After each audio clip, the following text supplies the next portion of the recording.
Está con nosotros. Mi querido Rubén, gracias por estar con nosotros el día de hoy.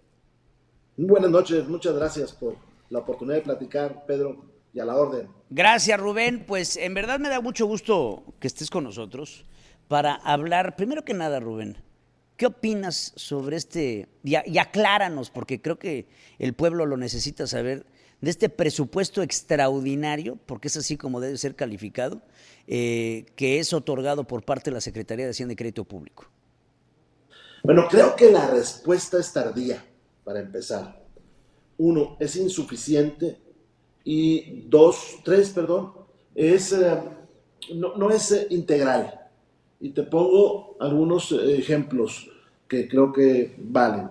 Por ejemplo, no hay una planeación eh, sobre lo que va a ser la reconstrucción. Es decir, vamos a volver a construir el mismo Acapulco, no va a haber nuevas reglas de construcción para evitar Claro. futuros daños con otros huracanes.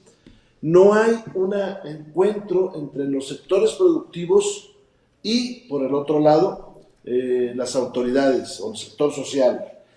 ¿Esos estímulos fiscales son los que requieren los empresarios o son los que les puede dar la autoridad?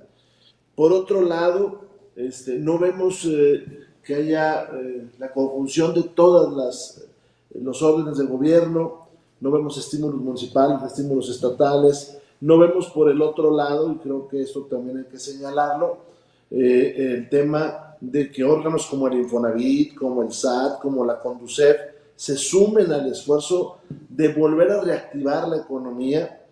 Es claro que es bueno que le den apoyo a la gente para que pinte, para que limpie su casa, pero es importante que los grandes hoteles, los muy grandes hoteles se echen a andar, Claro, porque algunos de ellos tienen más de 1,000 empleos. claro. Entonces, se me hace insuficiente, tardío, no consensado con los sectores y de muy corto plazo, cortoplacista.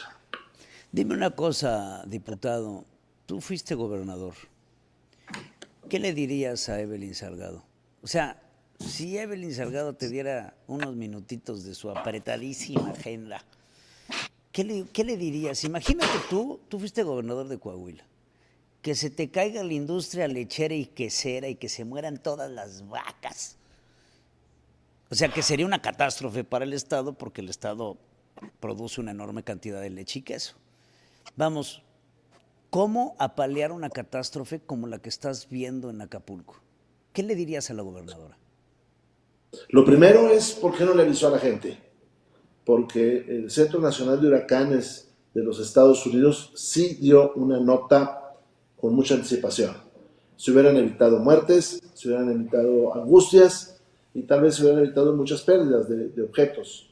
Lo Y de segundo es dónde vidas. estuvo los primeros, sí, vidas, claro. Lo segundo es dónde estuvo los primeros días de esta catástrofe. La tercera es por qué no vemos que haya un centro de planeación, un centro de respuesta. Todo lo que sabemos es que de repente aparece en la mañanera o estos 20 anuncios que en realidad, Pedro, son 15, porque los últimos 4 son felicitaciones y el primero pues es un buen deseo, apoyar a todo mundo. ¿Mm? Entonces, eso le diría yo a ella. Lo otro es que no se trata solamente, y es bien importante, de enfrentar en lo inmediato la tragedia, sino de cómo reactivar el centro turístico por excelencia de los mexicanos y Pues tal vez uno de los más famosos del mundo. la primera queja de la izquierda es que ¿por qué vamos a ayudar a los hoteleros? Pues porque si no, no van a tener chamba. Digo, no sé qué opines tú, Rubén. Efectivamente, estamos hablando de grandes hoteles que seguramente tienen ganancias considerables en su momento, pero en ellos laboran cientos, miles de Miles. personas directamente, o cientos de miles de personas directamente, y en los alrededores muchísimas más. Por ejemplo, el hotel, este famoso Princess que vimos destruido, pues afuera hay un campo de golf que a lo mejor le parece a alguien fifí este deporte, pero ahí están desde los que cargan las bolsas de golf hasta los que dan clases que Sí. ahora no van a tener clientes. Si usted va a la costera Miguel Alemán, pues hay desde pequeñas tiendas hasta grandes comercios que están hoy cerrados. En fin, yo veo que digo muy corto plazo. En los documentos de hoy dice que van a rehabilitar rápidamente el aeropuerto, ¿no? Pero ¿cómo lo van a hacer? Y de la misma manera que estaba antes, pues yo creo que hay que aprovechar también la experiencia, ¿no? Dime una cosa, Entonces, Rubén. es Raja de corto política. plazo. Hay raja política del gobierno federal, hay raja Sí. política de la oposición. Tú ves a la candidata Xóchitl Gálvez intentando sacar provecho de la tragedia, e inclusive a tu mismo grupo parlamentario, al PRI, al PRD, o ves a Morena tratando de sacar raja. Siempre hay un ganón en los desastres, eso hay que decirlo políticamente. Pero ¿cómo ves la situación de que el gobierno federal quiere nada más ellos ser los partícipes de la repartición de víveres que meten cajas, que agradecen al gobierno federal? Los partidos políticos tenemos que siempre señalar lo que pasa, porque son las políticas públicas que se van a comparar unas con otras. Yo creo que Xochitl ha sido muy prudente, yo la vi en la Cámara muy prudente, respetando el dolor de lo que ha sucedido. Pero yo te voy a decir de rajas efectivas, de rajas políticas eficaces a futuro. Por ejemplo, ¿quién levanta esos padrones? Estos siervos de la nación. ¿Cómo sabemos si ese dinero se va a repartir de la manera correcta cuando hemos visto tantas veces que hay abusos al respecto? Entonces, creo que el gobierno está, primero quedó pasmado, porque no se imaginaron lo que iba a suceder. Segundo, creo que sienten culpa. ¿Por qué? Porque no le avisaron a la población. Tercero, la respuesta, ya lo he dicho varias veces, es insuficiente, pero le están sacando raja. De hecho, ustedes ven a Mario Delgado agredir a Xochitl, ustedes vieron ayer en tribuna a muchos diputados de Morena decir que todo está perfecto, cuando pues no es así, ¿verdad? Y esta parte de que no se repartan los víveres, esta parte de que el censo no lo levante, por ejemplo, la Cruz Roja, sino el mismo gobierno. En otras ocasiones nos ha pasado tragedias importantes y convocas a todo el mundo a participar. No hemos visto una reunión con los sectores productivos, no hemos visto una reunión con las agencias internacionales, no hemos visto una reunión con la sociedad civil, no hemos visto nada de eso, nada de eso. Más que, pues, como pasó con el COVID, el querer asumir la respuesta para sacar, obviamente, una ventaja. ¿Está haciendo algo el grupo parlamentario del PRI o algo está haciendo el partido para tratar de ayudar? ¿Cómo se está cooperando para este desastre, mi querido Rubén? Bueno, tenemos lo que es inmediato, ¿no? Tenemos centro de acopio, tenemos diputados que son de Guerrero, también tenemos senadores, He el visto activo partido a Manuel Añorbe, por ejemplo. muy, muy activo, él fue alcalde de allá. Tenemos al diputado Reynel Rodríguez, que él es de allá de la parte de Tierra Caliente, que hizo una gran colecta. Y esto es importante, y la gente de México siempre participa. Pero hay que decir que el Estado mexicano tenía instrumentos para responder. El Fonden era un mecanismo que estaba ya en una ruta muy clara. Pasaba un incidente de estos, se hacía la declaratoria del desastre, empezaba a llegar la ayuda, los municipios, el Estado y la Federación podían participar rápidamente en la reconstrucción de los lugares. Hoy lo que tenemos son, se dice fondos, pero no hay reglas de operación. No sabemos cómo se van a reconstruir las escuelas, por ejemplo. ¿Qué va a pasar con los útiles escolares de los muchachos? Antes todo eso se cubría y sin necesidad de hacer grandes anuncios, era todo ya mecánico. Hay una Había ausencia un, de...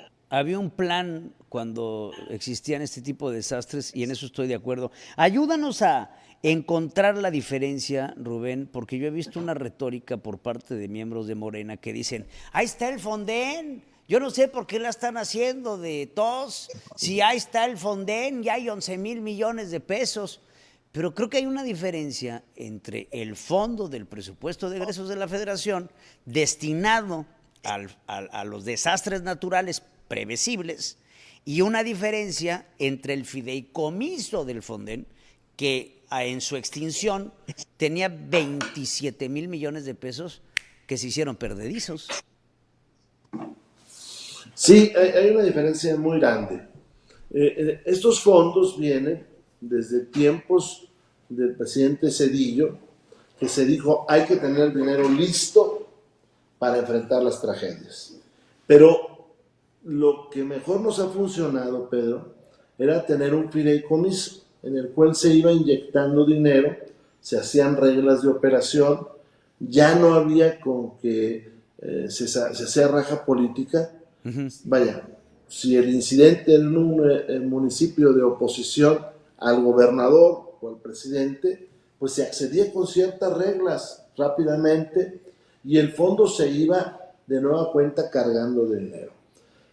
Esto en el 2020 desapareció. O sea, no existe el Fonden, no existe el fideicomiso. Existe dinero, obviamente, en el presupuesto federal, pero no está con ninguna regla de operación. Por eso, esta respuesta de los 20 puntos, que en realidad son 15, 16 tal vez, pues es a lo que el mandatario quiere. Entonces, esa es la gran diferencia. No hay Fonden. Como también se debilitó el Sistema Nacional de Protección Civil. El Sistema Nacional de Protección Civil se le ha dejado de inyectar dinero en los últimos años. Ya no se hacen las reuniones nacionales, ya no se invierte en mapas de riesgo, ya no se invierte en protocolos. Y ustedes lo vieron, a la gente la pescaron en una cena, por ejemplo, en el hotel famoso. Estaba en una cena donde se estaba festejando o estaba iniciando una convención y estaba ahí el secretario de Gobernación, perdón, de Gobierno. El secretario de Gobierno ahí estaba. Pues quiere decir que no había conciencia, no se avisó a nadie, por más que hoy salió Evelyn Salgado en la conferencia mañanera a decir, es que sí avisamos. No avisaron. No avisaron y hubo un margen importante de hasta 20 horas de tiempo. Digo, la única ruta que había era la evacuación. Evacuar 1 millón de personas toma más de 20 horas, pero por lo menos está sobre aviso, oye, resguárdate en algún lugar, haz algo, pero como tú bien lo dices, a la gente la agarró el huracán en la cama. Sí, o en la calle. Eso es imperdonable.